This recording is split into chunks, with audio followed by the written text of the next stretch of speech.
Salve pessoal, sejam muito bem-vindos aqui no nosso canal. Tema importantíssimo aí, né? Pessoal, muita gente caindo nas regras de transição após a reforma da Previdência. E aí acaba surgindo muitas dúvidas. Uma das principais dúvidas que a gente responde aqui nos planejamentos previdenciários que a gente faz, é importante você fazer esse planejamento previdenciário para entender qual a melhor modalidade de aposentadoria, em qual época você vai solicitar e exatamente para entender como funciona de forma mais detalhada essas conversões de tempo. E a grande pergunta é, eu posso utilizar a conversão de tempo especial na regra de transição de 100%? Então primeiro vamos entender o que é essa conversão de tempo especial, onde que está fundamentado isso que eu estou trazendo para vocês, né? Depois você vai entender também o que é a regra de transição, o que é regra de transição de 100%, que às vezes confunde muitas pessoas, tá? Então vamos por partes. Bom, talvez você saiba, talvez não, mas teve uma grande reforma da Previdência aí em 2019, conhecida como Emenda Constitucional 103 de 2019. E nessa reforma da Previdência, o principal requisito que eles trouxeram é a fixação de uma idade mínima para conseguir aposentar. Então, atualmente, quem aí vem a contribuir depois dessa data, de 3 de novembro de 2019, o homem tem que ter 65 anos para aposentar e a mulher 62 anos. Tem algumas questões específicas aí, que são as aposentadorias especiais, aposentadoria da pessoa com deficiência, aposentadorias rurais. Mas, regra geral, depois que você começa a contribuir após a reforma da Previdência, tem que ter 65 anos homem e 62 anos mulher. Perfeito? Essa é a regra geral. Aí depois tem as demais situações aí específicas. Perfeito.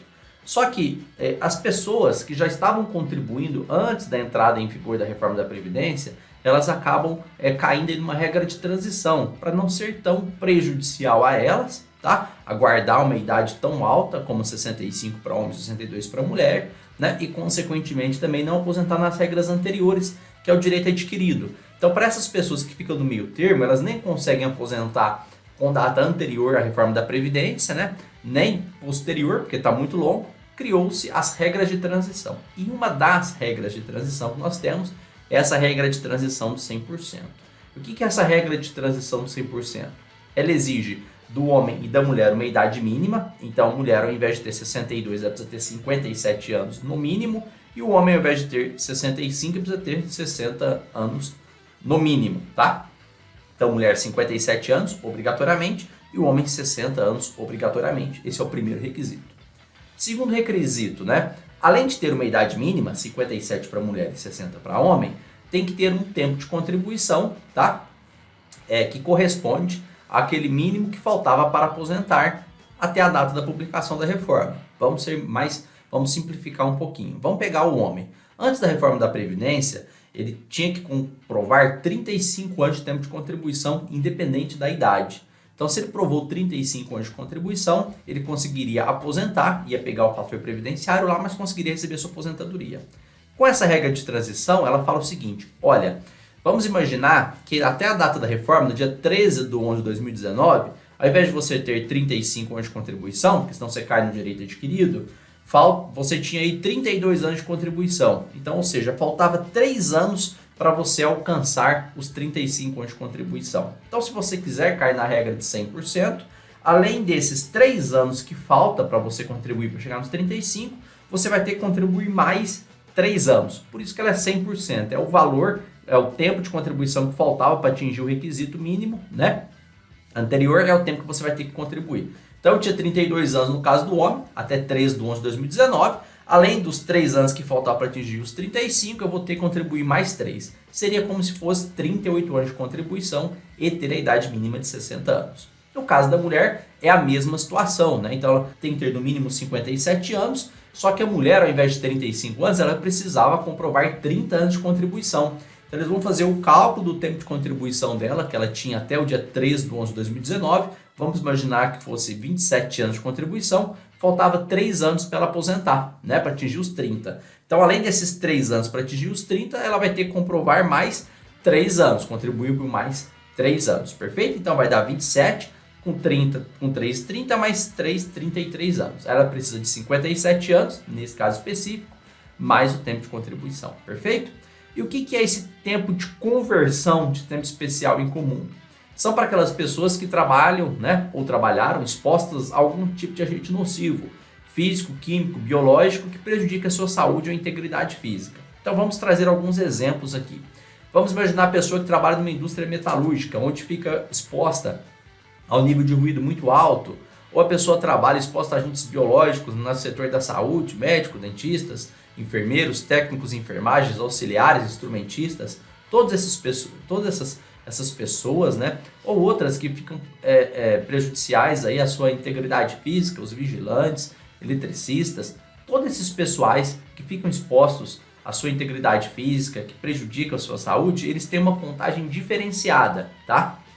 Essa contagem diferenciada, ela deixou de existir depois da reforma da Previdência. Só que até a data da reforma da Previdência, ela consegue ainda ser aproveitada. E por que que isso é importante? Porque ela aumenta o seu tempo de contribuição. Então vamos voltar ao caso específico aqui da mulher. A mulher, antes da reforma da Previdência, até a data da reforma, ela tinha 25 anos de contribuição. Então, para ela chegar nos 30 anos, faltaria para ela contribuir 5 anos. E se ela quiser pegar essa regra de transição, além desses 5 anos, ela precisa de mais 5, seria 10 anos. O fato é o seguinte, se ela trabalha exposta a algum tipo de agente nocivo ou trabalhou antes da reforma da Previdência, vamos imaginar que ela trabalhou aí por 10 anos. Ela tem uma conversão de tempo, ou seja, ela tem um aumento de tempo de contribuição referente a 20% nesses 10 anos, o que aumenta 2 anos desses 10 anos que ela trabalhou exposta a agente nocivo. Então, ao invés dela ter 25 anos até a data da reforma, ela vai ter 27 anos. E aí falta 3 anos, ela precisava de mais 3. Então, ou seja, ao invés dela pagar o pedágio, né, entre aspas, de 10 anos, ela vai pagar um pedágio de 6 anos, ela vai conseguir aposentar 4 anos mais cedo. Então faz muita diferença, né? Então eu quero trazer para você agora os fundamentos disso, para você entender onde estão esses requisitos, tá? Depois a gente vai voltar e detalhar de uma forma mais explícita para você ficar bem claro, bem ciente dessa situação. Perfeito? Vamos lá? Olha só. Então vamos lá para a emenda constitucional para verificar onde que está assegurado isso. Então, estou na emenda constitucional 103 de 2019. O primeiro artigo que a gente vai ler aqui, você vai ver que tem outros artigos importantes, é o artigo 25. Ele fala o seguinte, olha só. Será assegurada a contagem de tempo de contribuição fictício, que é a conversão de tempo aqui, né, no regime geral de previdência social, decorrente de hipóteses descritas na legislação vigente até a data de entrada em vigor desta emenda constitucional, para fins de concessão de aposentadoria, observando-se, a partir da sua entrada em vigor, o disposto no parágrafo 14 do artigo 201 da Constituição Federal. Então aqui o artigo 25 da emenda constitucional fala que é assegurada a contagem de tempo fictício, que é a conversão de tempo no regime geral, né, até a data de entrada em vigor da emenda constitucional, observado disposto no parágrafo 14, aí no artigo 201. Vamos lá nesse parágrafo para a gente entender o que ele diz. Ele fala o seguinte, então estou no artigo 201 da Constituição, parágrafo 14, ó, é vedada a contagem de tempo de contribuição fictício para efeito de concessão dos benefícios previdenciários de contagem recíproca. Então, veja que foi alterada aí pela emenda constitucional 103 de 2019, tá? Então, volta aqui. Então, a própria emenda constitucional falou que é assegurado, tá, a contagem de tempo fictício, que é, na verdade, a conversão de tempo de contribuição especial em comum.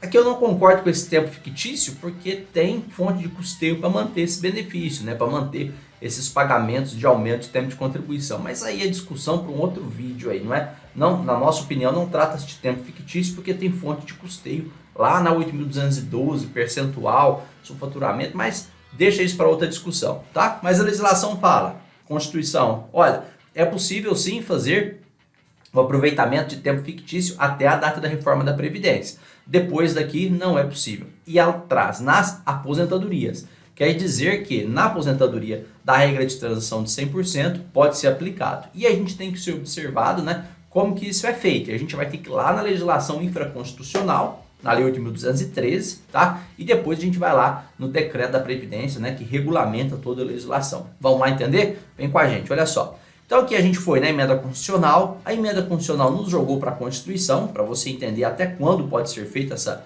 contagem de tempo, e a gente vai lá na lei, né, de benefícios, lá no artigo 57, parágrafo 5º, fala o seguinte, olha só, o tempo de trabalho exercido sob condições especiais que sejam ou venham a ser considerados prejudiciais à saúde ou integridade física será somado, após a respectiva conversão do tempo de trabalho exercido em atividade comum, segundo critérios estabelecidos no Ministério da Previdência e Assistência Social para efeito de concessão de qualquer benefício. Então, o tempo de trabalho exercido sob condições especiais, né, vão ser utilizados aí após a respectiva conversão. E aí, pessoal, importante, né? Só vou fazer um parênteses aqui. Se você está achando muito difícil, deixa aqui nos comentários que eu vou entrar comentário por comentário e vou estar te ajudando aí também, especificamente nesses pontos, tá? E a gente tem a Constituição falando que é possível até 13 de 11 de 2019, tem a legislação trazendo aí que tem que ser exposto a algum agente nocivo, né?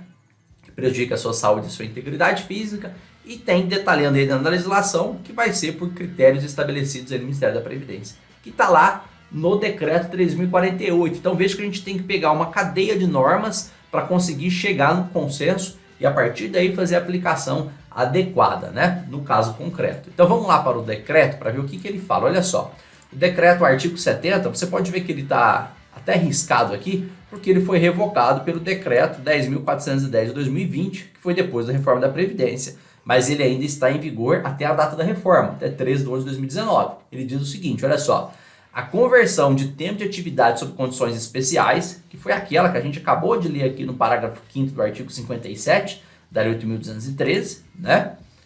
Então essa conversão de tempo especial em tempo de atividade comum dar-se-á de acordo com a seguinte tabela. E aqui a gente tem a tabela, né? A grande maioria dos casos, mais de 90%, são das pessoas que ficam expostas a agentes nocivos que, como se fosse aposentadoria, se dada aos 25 anos. Quando a gente aplica para o homem de 35, aumenta 40%, vai 1,4%, e quando aplica-se na mulher, vai 20%, aumenta 1,2%, tá? Então, o que você tem que entender? Se você ficou exposto a algum tipo de agente nocivo, físico, químico, biológico, em períodos anteriores à reforma da Previdência, é importantíssimo você conseguir comprovar esse período. E como eu comprovo isso, doutor? Liga na empresa, solicita o seu PPP para esse período, tá? E aí no PPP a empresa vai descrever o tipo de exposição a agente nocivo que você ficava exposto. E se esse agente nocivo estiver acima dos limites de tolerância, já se enquadra aí para nocividade à sua saúde ou integridade física, e aí você consegue esse aumento dessa conversão. E por que ela é totalmente importante? Porque quanto mais tempo você jogar perto da reforma da Previdência, menos tempo de pedágio você vai ter que cumprir, menos tempo aí você vai ter que contribuir para conseguir aposentar muito mais cedo. No caso que eu trouxe aqui para vocês, essa pessoa conseguiu adiantar em 4 anos. Se a sua aposentadoria for de R$3.000, multiplica aí 3.000 vezes 13, né, que tem o 13º salário, são R$39.000, vezes 4, a gente está falando aí de praticamente R$150.000 que ela conseguiu receber antes, apenas por comprovar um período especial. Então isso é totalmente importante, perfeito? Busque e faça o planejamento certinho, não tenha pressa de entrar com a sua aposentadoria, porque isso pode fazer total diferença, pode fazer você ganhar muito dinheiro, pode aumentar muito o valor do seu benefício, né? E fazer você aposentar muito mais cedo. Lembrando que a regra de transição de 100% não tem incidência do fator previdenciário, é 100% da sua média contributiva, tá bom? Um pouco mais dúvidas, dificuldades, deixa aqui nos comentários, entre em contato com a gente, tem nosso WhatsApp aí que vai estar te ajudando também, perfeito? Vem com a gente que amanhã tem Papo Previdenciário. Até lá, tchau!